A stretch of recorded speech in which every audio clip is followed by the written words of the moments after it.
Shedeur. RPO throws this one right side. Comeback. Leaping grab end zone. Touchdown. Who is that masked man? Travis Hunter. Travis Hunter reaches up. Makes a spectacular grab. He's an alien. He's a freak. He's a mutant. He's the best player in college football. Coach Prime of the Buffaloes start 2024 with a 31-26 victory. You ever felt like you had more points than the other team, but they won? That's how I feel right now. Welcome into Coach Prime's Playbook, Episode 2. And what a poignant statement, Coach. You ever feel like you won, but you didn't win? Now that you've had time to reflect, watch the tape, what letter grade would you give that performance? I can't do that publicly. Okay. I can't do that publicly. But I tried. I tell you what, you're always emotional after the game because of things freshly in your mind and your spirit that you just saw. But when you go back and watch the tape, it's never as good and it's never as bad. So you appreciate overcoming that adversity, and you won, because there were times that it was right there and we didn't the previous year. But we got it. Not in the fashion that we wanted to, but I'm proud of the defense in the second half. I'm proud of the offense, probably the entire darn game, and special teams played a vital role as well. Well, we'll get into the defense, but I got to start with Travis Hunter. I mean, he had so many amazing catches, but then there is the photo that's kind of gone viral that actually our buddy Ron Chenoy got. I have to ask you, how does one catch a ball when you got an arm around your neck and you're in that position? Well, Travis is the master of the one-hand catches. Let's just get that straight. And you can see right there, the ball is virtually in one hand until he gets the other hand over. So his focus, his concentration, and there is no 50-50 ball with Travis. That's his ball if it's up in there and it's close to him. But let's not dismiss Jimmy Horn and what he brought to the table and explosiveness that he brings. LeJohntay, I mean, what he did, all the darn receivers, the whole receiving core, they had opportunities for explosive plays, and they made them, and I'm proud of them. Well, Jimmy's coming up a little later in the show, one of our favorites as well, a guy who deals with so much on and off the field. How proud are you of him as a person with everything he goes through? Jimmy is a great human being. When I tell you a great man, that if I was tied up and had to have someone go and represent me, I wouldn't think twice about sending Jimmy Horn, because of who he is, what he represents. His father did a wonderful job of raising him before he was incarcerated, but Jimmy carries that burden, he's carried that thing, and he uses it as strength. Absolutely beautiful. Let's talk about Shedeur, a guy you might know. There's so many great pieces of his game, but the part I want to ask you about is his ability to stay calm under duress. When the pocket collapses, he stands there, he throws his shot. Is that something you've coached him your whole life, that he's learned, or it's just innate? That's just something that he's watched. I don't think he's ever seen his dad get out of character, like lose his cool and just go crazy. We've always have a sense of calmness no matter what. He's always been hated up on, despised, and naysayed because he was my son, he and Shiloh, as well as Junior. But they've always rock steady. They don't lash out. Now, if you say something about their father, they may respond, but they don't lash out to anyone about ignorance. They don't. Let's talk about the offense. I'm kind of just going through the ranks here. But the offensive line, 1 sack. Now, I know a lot of that has to do with Shedeur, but this group has certainly, that is a big step tightened it up from last year. Where do you want to see him go in game 2? I want to see him be a lot more physical regarding the run.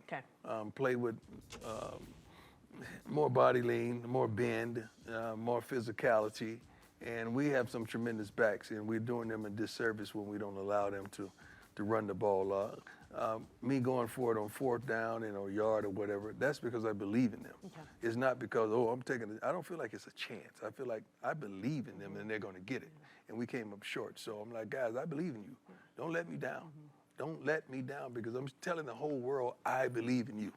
That's the way I want them to take it. So when you talk about you want the line to be more physical, how realistic is it to make that leap just with 1 week, from 1 week to the next? They can't, because it's in them. What they gave us was an opportunity to throw the heck out the ball, and you got to take advantage of that. So you can't criticize us not running the ball successfully because we had over 500 yards of offense. So you got to say, okay, they took what they gave them, and we're going to continue to take what they give us. But there's going to be times we're going to have to get that 3rd and 1. We're going to have to get that 4th and 2. We're going to have to go for it and make sure that we keep the chains moving. When you look at the defense, it felt like they really kind of got their feet under them as the game went on. What did you like by the end of the game? I love the adjustments of halftime. I love the way the coaches just stood up, got their units together, and made the necessary adjustments and say, this is what they do in this is what they're going to do when they're in that. Let's understand that we've watched a ton of film, we've studied, now let's go out there and get it done. And I'm proud of them because that second half was pretty darn good defensively. Well, that was a great breakdown. We can't wait for next week. You know, and I know a lot of the talk on Thursday was about Travis and Shedeur, as it should be, but coming up next, we are going to talk to the team's leading receiver. That's right. From game 1. Get to know a fan favorite on the other side. Shedeur drops, pressure, steps up in the pocket, rifles this one down. Jimmy's out there, makes the grab at the 35, jukes him out at the 30, down the sideline, on his way to the end zone, hook to horn. Jimmy has found the end zone. Touchdown, Colorado, 70 yards. Welcome back into Coach Prime's Playbook. Time now to get to know with Jimmy Horn Jr. So excited. Jimmy was our first player guest last year on the show. We're so happy to have you back. And man, I got to start with that game. 198 yards on 7 receptions. When you have a huge game like that, like, do you have a feeling before you go into it that it's going to be that big? I kind of had a feeling that I was going to do good. You know, it was a lot going on, so I just really had to stay focused. And really, like, that whole week, Coach Prime was telling me, like, you're going to have a big game this week. You're going to have a big game. And, like, really that whole week, the way, like, everything just went, I feel like I got what I deserve out there on the field, you know, and everything went in God's favor, you know. I had a great week that week of practice. I had a great fall camp, you know. I just had a great, everything went good for me overall leading up to that game. So, like, I kind of just had a good feeling that I was going to play pretty good that game because I just had a great preparation, too. Man, it was so fun watching you. Yeah. But after the game, Prime was like looking at the stat sheet. He's like, 198. Why didn't anybody tell me? I could have got him 2 more yards. Did you give him a little something like, hey, why don't you give me 200? I ain't really like no greedy type of receiver, you know. So if I get it, I get it. If I don't, I don't. You know, it's all gonna come in some type of way. It's like a full circle. That's how it works. So I really wasn't too worried about the extra 2 yards. You know, it's liable to happen in this game. You never know. You know, it's interesting you say that because this was wide receiver room. You're all so talented, but it seems like a really unselfish group. How do you guys all complement each other? Facts, because, like, we got a whole bunch of wide receiver ones on one team. You know, like, we all come from programs where we was, like, the wide receiver ones there. But, like, we all understand, like, we all here, we trying to win. Like, that's our main goal, so it ain't no selfishness going on. So everybody want to see everybody win, and, like, that's the best thing about it. I love it. So before the game, we caught you T.O. You and T.O. having a moment, and I was maybe like 10 yards away from you guys. I could like feel the heat and the intensity of this moment.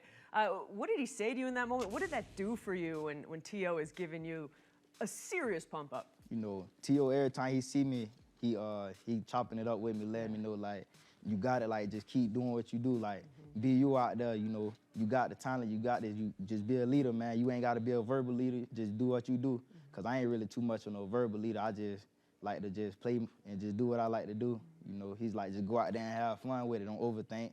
You know what I'm saying? Just next play mentality, just keep going. And you go have a good game. That's really how that conversation went, you know.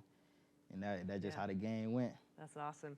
Jimmy, you quickly become a fan favorite, like right off the bat last year, I think on and off the field, because you've been open with a lot of the stuff that you're going through off the field as well with your pops. And, you know, I know some of that must weigh heavy on your heart. How do you channel all that and put that on the field to become this incredible player that you are? Really, just like you said, put it on the field. Yeah. Like, it was like one practice when I came back from my dad's court and stuff like that. Coach Brown was like, let me know if you need a day off. I'm like, no, I need a day off. This how I cope with. Like, football is my way to cope with a lot of things, you know, that I'm going through. So, like, I just use this as my way out. So, like, I can't take no days off with this. Like, I love playing this game, you know. That just really, like, how I cope with it, for real.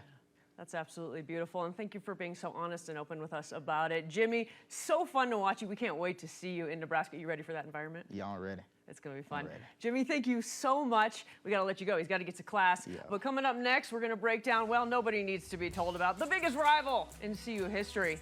We're going to break down this Nebraska game. Coming up next.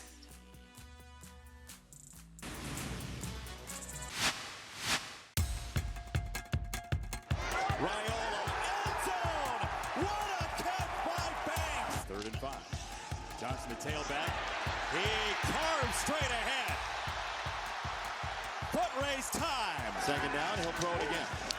Pressure got there. He's going to go deep ball down the sideline again. Oh man, did he drop it in? Good night! Welcome back into Coach Prime's Playbook, and it's Nebraska week. So excited about this. Nebraska Cornhuskers also 1-0 going in after week 1. Let's take a little bit at the Cornhuskers. Well, they do lead the series all time. However, since 2001, the Buffs lead 7-6. Of course, 2001 was that 62-36 game. Not too bad. CU has won 3 straight. They've never won 4 in a row in this season. Seems like a good time to change that, don't you think? But let's hear from Coach Matt Rule, who actually had an interesting interaction with a Buffs fan this offseason in Beaver Creek.